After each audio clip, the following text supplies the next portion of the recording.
ಭಟ್ಕಳದಲ್ಲಿ ಕಾರ್ಯನಿರತ ಪತ್ರಕರ್ತರ ಧ್ವನಿ ಸಂಘದ ರಾಜ್ಯ ಮಟ್ಟದ ಪತ್ರಕರ್ತರ ವಿಚಾರ ಸಂಕಿರಣ ಹಾಗೂ ರಾಜ್ಯ ಪ್ರಶಸ್ತಿ ಕಾರ್ಯಕ್ರಮಕ್ಕೆ ಚಾಲನೆ. ಆಮಂತ್ರಣ ಪತ್ರಿಕೆ ಬಿಡುಗಡೆ. ಉತ್ತರ ಕನ್ನಡ ಜಿಲ್ಲೆಯ ಭಟ್ಕಳ ನಗರದಲ್ಲಿ ಇದೇ ಜನವರಿ 28, 2026 ನಡೆಯಲಿರುವ ರಾಜ್ಯ ಮಟ್ಟದ ಪತ್ರಕರ್ತರ ವಿಚಾರ ಸಂಕಿರಣ ಮತ್ತು ರಾಜ್ಯ ಪ್ರಶಸ್ತಿ ಪ್ರದಾನ ಸಮಾರಂಭದ ಆಮಂತ್ರಣ ಪತ್ರಿಕೆಯನ್ನ ಹೊನ್ನಾವರದ ಶ್ರೀ ಕ್ಷೇತ್ರ ಬಂಗಾರಮಕ್ಕಿ ಶ್ರೀ ವಿಶ್ವ ವೀರಾಂಜನೇಯ ಮಹಾಸಂಸ್ಥಾನಂ ಹೇಮಾಪುರ ಮಹಾಪೀಠದ ಧರ್ಮಾಧಿಕಾರಿ ಪೂಜ್ಯ ಶ್ರೀ ಮಾರುತಿ ಗುರೂಜಿ ಅವರು ಬಿಡುಗಡೆಗೊಳಿಸಿದ್ರು.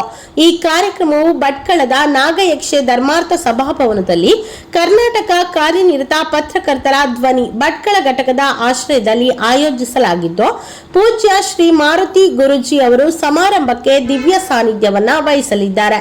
ಕಾರ್ಯಕ್ರಮವನ್ನ ಸುಪ್ರೀಂ ಕೋರ್ಟ್ನ ನಿವೃತ್ತ ನ್ಯಾಯಮೂರ್ತಿ ಹಾಗೂ ಮಾಜಿ ಲೋಕಾಯುಕ್ತರಾದ ಸಂತೋಷ್ ಹೆಗ್ಡೆ ಮತ್ತು ಉತ್ತರ ಕನ್ನಡ ಜಿಲ್ಲಾ ಉಸ್ತುವಾರಿ ಸಚಿವರಾದ ಮಾಂಕಾಳ ವೈದ್ಯ ಅವರು ಉದ್ಘಾಟಿಸಲಿದ್ದಾರೆ. ಕರ್ನಾಟಕ ಕಾರ್ಯನಿರತ ಪತ್ರಕರ್ತರ ಧ್ವನಿ ರಿಜಿಸ್ಟರ್ ಬೆಂಗಳೂರು ಈ ಪತ್ರಕರ್ತರ ಸಂಘಟನೆಯಿಂದ ಇದೇ ತಿಂಗಳ 28ನೇ ತಾರೀಕಂದು ಬುಧವಾರ ಭಟ್ಕಳದಲ್ಲಿ ನಾಗಯಕ್ಷೆ ಧರ್ಮಾರ್ಥ ಸಭಾಭವನದಲ್ಲಿ ರಾಜ್ಯ ಮಟ್ಟದ ಪತ್ರಕರ್ತರ ವಿಚಾರ ಸಂಕಿರಣ ಮತ್ತು ಪ್ರಶಸ್ತಿ ಪ್ರದಾನ ಸಮಾರಂಭ ನಡೀತಾ ಇದೆ.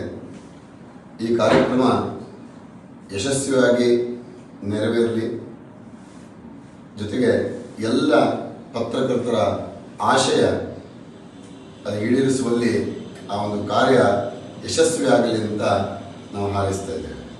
ಕರ್ನಾಟಕ ಕಾರ್ಯನಿರತ ಪತ್ರಕರ್ತರ ಧ್ವನಿ ಸಂಘದ ರಾಜ್ಯಾಧ್ಯಕ್ಷರ ಉಪಸ್ಥಿತಿಯಲ್ಲಿ ಗ್ಯಾರಂಟಿ ನ್ಯೂಸ್ನ ಮುಖ್ಯಸ್ಥೆ ರಾಧಾ ಹಿರೇಗೌಡರ್ ಹಾಗೂ ಶ್ರೀ ಗಂಗಾಧರ್ ಮೊದಲಿಯಾರ್ ಅವರು ವಿಶೇಷ ಆಹ್ವಾನಿತರಾಗಿದ್ದಾರೆ.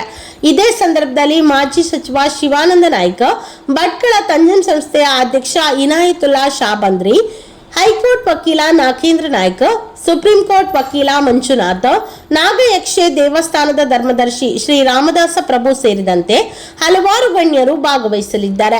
ಕಾರ್ಯಕ್ರಮದ ಅಂಗವಾಗಿ ವಿವಿಧ ಸಾಂಸ್ಕೃತಿಕ ಕಾರ್ಯಕ್ರಮಗಳು, ನ್ಯಾಯಮೂರ್ತಿ ಸಂತೋಷ್ ಹೆಗಡೆ ಅವರೊಂದಿಗೆ ವಿದ್ಯಾರ್ಥಿಗಳ ಸಂವಾದ, ರಾಜ್ಯ ಸಾಧಕರಿಗೆ ರಾಜ್ಯ ಪ್ರಶಸ್ತಿ ಪ್ರದಾನ, ವಿದ್ಯಾರ್ಥಿಗಳಿಗೆ ಪ್ರತಿಭಾ ಪುರಸ್ಕಾರ ಹಾಗೂ ಪತ್ರಿಕಾ ವಿತರಕರಿಗೆ ವಿಶೇಷ ಗೌರವ ಪ್ರಶಸ್ತಿಯನ್ನ ನೀಡಲಾಗುವುದು. ಆಮಂತ್ರಣ ಪತ್ರಿಕೆ ಬಿಡುಗಡೆ ಸಂದರ್ಭದಲ್ಲಿ ಕರ್ನಾಟಕ ಕಾರ್ಯನಿರತ ಪತ್ರಕರ್ತರ ಧ್ವನಿ ಸಂಘದ ಭಟ್ಕಳ ಅಧ್ಯಕ್ಷ ಶಂಕರ್ ನಾಯ್ಕ, ಖಜಾಂಚಿ ನಸೀಂ ಮುಲ್ಗನಿ, ಕರಾವಳಿ ವಿಭಾಗ ಅಧ್ಯಕ್ಷರಾದ ಕುಮಾರ್ ನಾಯ್ಕ, ಉಡುಪಿ ಜಿಲ್ಲಾಧ್ಯಕ್ಷ ದಾಮೋದರ್ ಮೊಗವೀರ ನಾಯಕ್ವಾಡಿ, ಸುರೇಶ್ ಅಮಾಸೆ ಬೈಲು, ಶಿರಸಿ ಅಧ್ಯಕ್ಷ ರಾಜೇಶ್ ಮೊಗೇರಾ, ಉತ್ತರ ಕನ್ನಡ ಜಿಲ್ಲಾ ಪ್ರಧಾನ ಕಾರ್ಯದರ್ಶಿ ಸೀತಾರಾಮ್ ಆಚಾರ್ಯ, ಶಿರಸಿ ಸದಸ್ಯರಾದ ಶ್ರೀನಿವಾಸ್ ಆಚಾರ್, ರಮೇಶ್ ಸೇರಿದಂತೆ ಹಲವಾರು ಮಂದಿ ಉಪಸ್ಥಿತರಿದ್ದರು.